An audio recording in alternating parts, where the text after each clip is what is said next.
You know, since the game wants to meme us tonight, I'm gonna go with Druid. I don't want to end up picking Paladin and just get sad that we don't get anything good. So let's go with Druid, and maybe at least if we're getting memed, maybe we can end up with since we ended up with a tempo Paladin deck or tempo Mage deck, maybe we can end up with a Spiteful Summoner Druid, or looking on this one, maybe we'll be Spider Druid. Let's go for that. Let's go for Spider Druid. Here we go.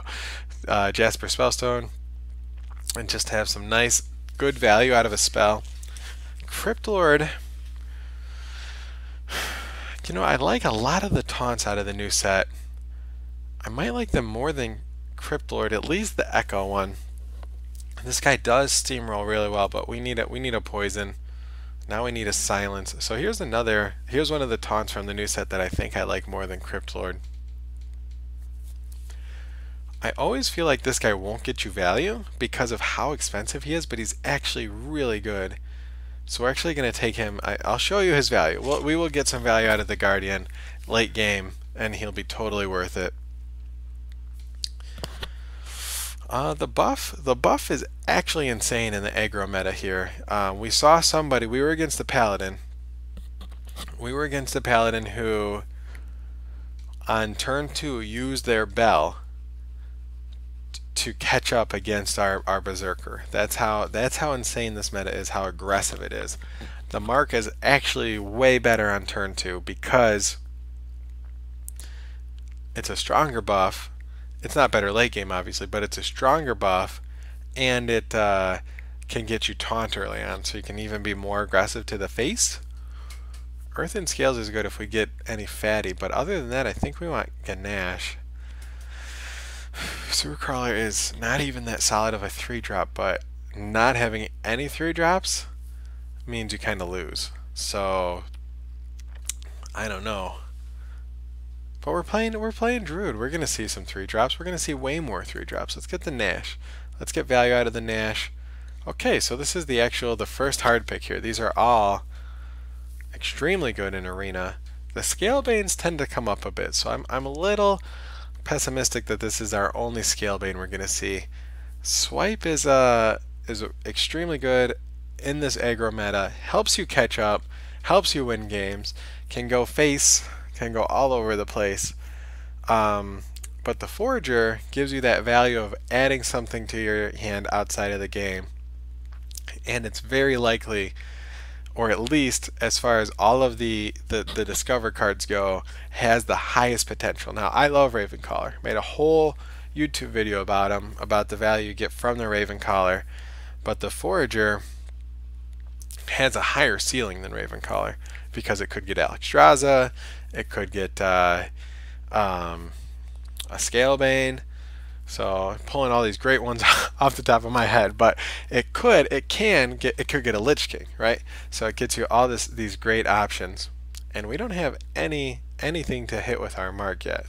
So I'm leaning towards the Forager just to solidify having some 2-drops. So I always say you want a silence. Luckily we're playing Druid, so we have the added bonus of maybe coming across a Keeper of the Grove while we're drafting our deck for a silence as far as silence goes. After that we want a poison. We've got my favorite poison in the whole game, except for that Rush Spider for Hunters. That guy's really cool. That guy's awesome in Arena. Unfortunately, even after the extreme changes to Arena, I don't think you can play Hunter. We'll try him at some point. Let's take the Forger. I like the Forger most. So Nourish definitely fits in with winning games, but with the extreme accelerated Arena, I think that Glacial Shard is probably higher rated in like actual win rates. I bet you that this card appears more in winning decks in Arena than Nourish does. Now, obviously this could appear in any deck, like Nourish can't appear in all the winning Paladin decks, so that's a little bit of a weird statement to even try to sit behind. It's early enough. Let's take a Nourish. We'll be okay. We will be okay. Let's take a 2-drop card draw. Too good. Ooh, there it is. Okay, so I knew the Scalebane would come back. hard to pass up on another swipe, but let's get that UI, baby. Let's make it roll. Ooh, another one. Definitely don't want two. I've had two before. Gets you in trouble. If we had we had Jade Idol, then I would do it. I would make a Jade Idol deck for you guys, but that's not an option. They took it out of standard, and thus they took it out of our four set our four set arena here. That's what I was thinking also. So the arena seems extra stale. I know that a lot of people are complaining about standard.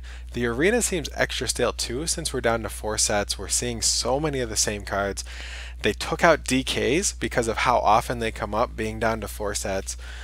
I'm wondering if they shouldn't change arena, and instead of having it be standard versus wild, they should just have it be like the last six sets, right? Like, why not always be six sets? So it's a little different from standard.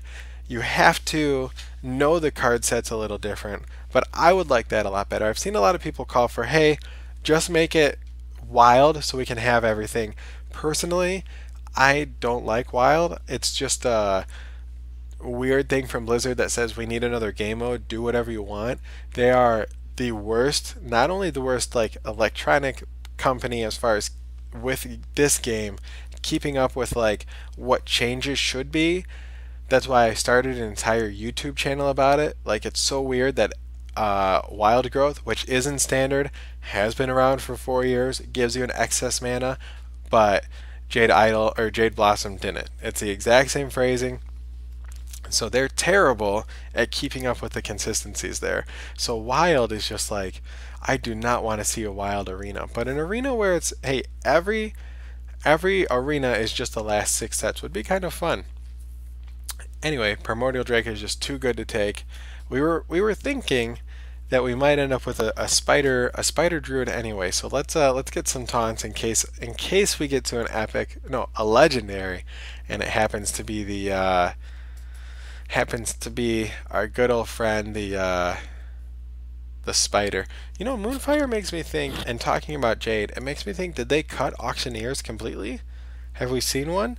I know I see them all the time in Tess, and at least we finally beat Tess, so I won't have to do that anymore. But it was offering that a lot in Tess, and I'm trying to separate our 25 Tess runs from our arena picks. And I don't know if I've seen an auctioneer. I wonder if they took that out too. Well, I'll try to keep an eye out.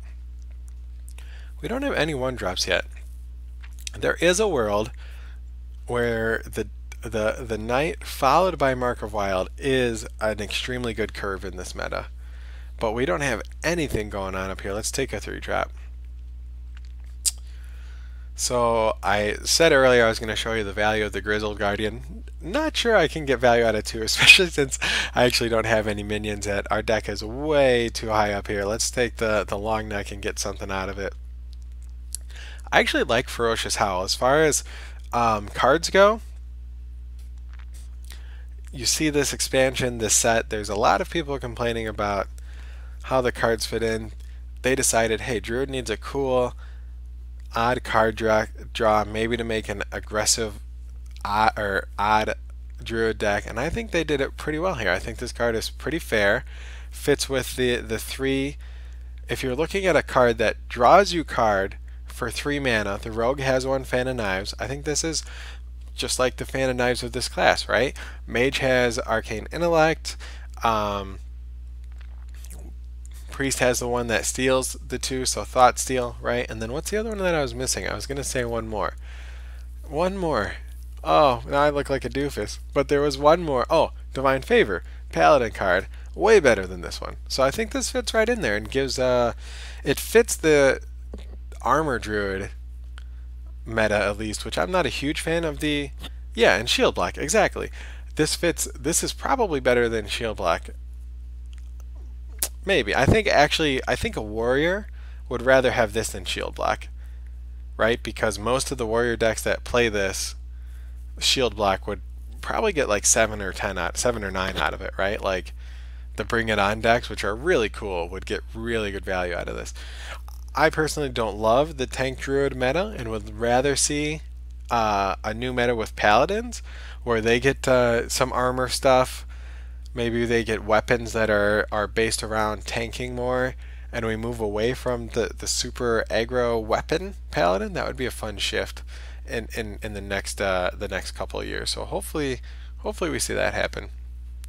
That said, I need the charge. Too good. Fungalmancer, easy pick. All right, so we're starting to get a deck here. Starting to get some minions. So we've got some pretty heavy hitters here, but I think Sated Threshold is still way better than these guys. There's a couple realities where the Protector's good. You know what? No, I'm gonna take the Protector. We've got Ultimate Infestation. We've got a lot of things that pull stuff out of our deck. We need to have our minions on the board. We gotta control the game early on and then get value out of these guys. So Cryptlord coming back, a new Cryptlord is extremely valuable. I like Starfire a lot, but since we have the late game going on, Starfall is way better in this situation than Starfire. And then Death Speaker. I love me a Death Speaker. Holy cow, do I love Death Speaker. But this could get us a whole board clear. But no, we're gonna do the Death Speaker. I think we need the Death Speaker. Weapon destruction for those nasty paladins. The perfect 4-drop for all of our sweet recruiting. But we need another 3-drop. No, we need another 4-drop actually. Boom, nice, got it. Okay, so the Crawler. When you eat a pirate, it's like a dream come true. So it's hard to pass up on that chance to eat a pirate or to eat a Murloc. Though I don't know, last week we got our Murloc eaten by a priest that stole our crab, so that made us really sad. We have seen, even tonight though, that amalgamation, what's that called? The amalgam, the mugma, that's everything, which makes the crabs a little better, because the 3/4 for 3 mana is playable in a lot of decks. A lot of drafts would take that.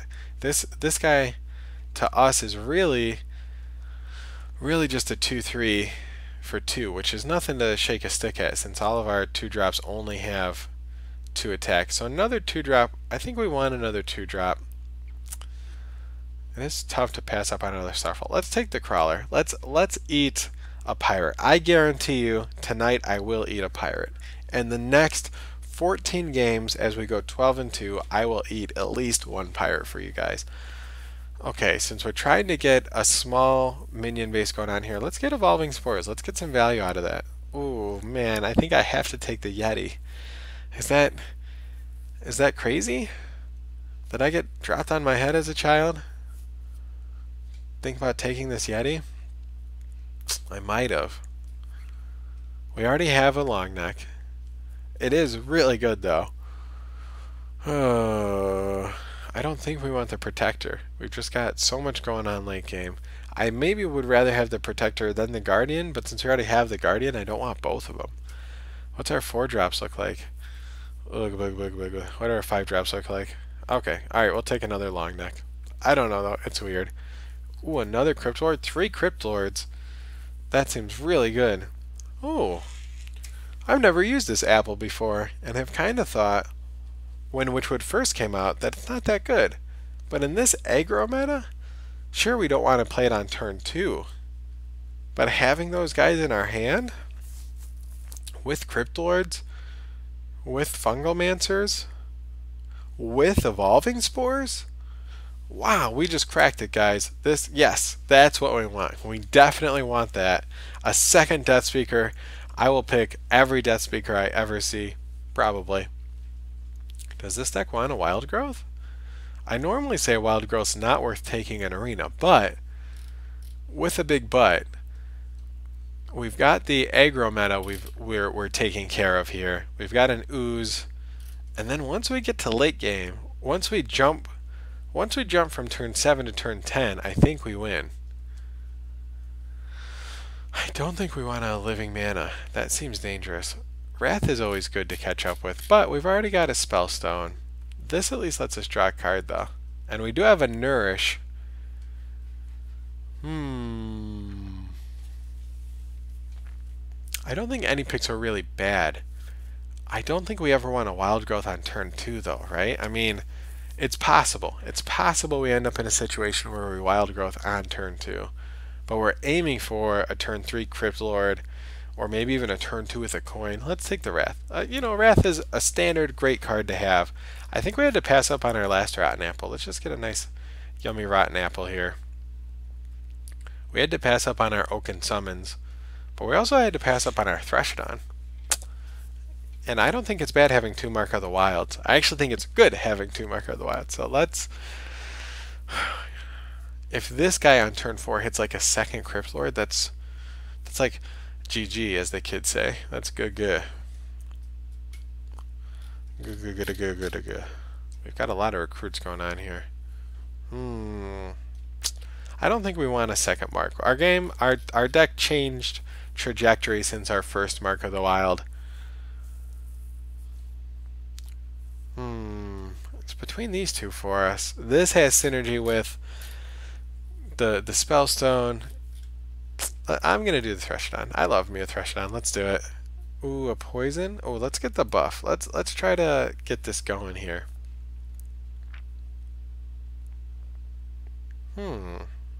So the Night Prowler is worse than I ever thought it was. Oh, I'm sorry, Floating Fish. I was not paying attention. What did I take over? What did I take over the growth? I will make a note of that. We'll make a mental note. You said growth, and I think I settled on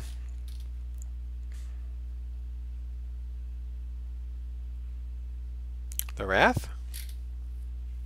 Yeah. Okay, so Wrath versus growth. We'll keep track of the game, see how many times we would have rather had the other one. Yeah, Branching Paths is insane. I just want to comment on the Prowler real quick, that it's worse than I thought it was. I didn't bother reading this card completely before. I thought it worked like Lone Champion.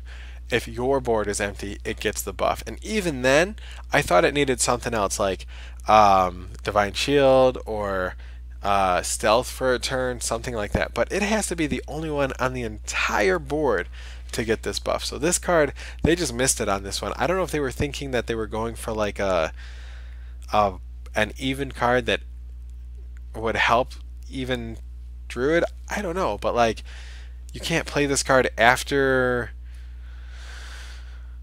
You can't play it after any AoEs that I know about that clear the board. If it were like, I don't know, 2 mana for a 2/2 that got +2, if it was the only one, then it would be insane, right? But this one, I don't know, it's just bad. Alright, we're going to take the Branching Paths. So I do like Greedy Spray, especially in Arena.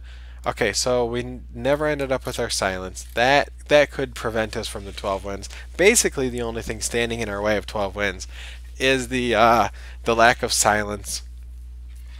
Other than that, I'm really happy with this deck. A Naturalize goes a long way too. So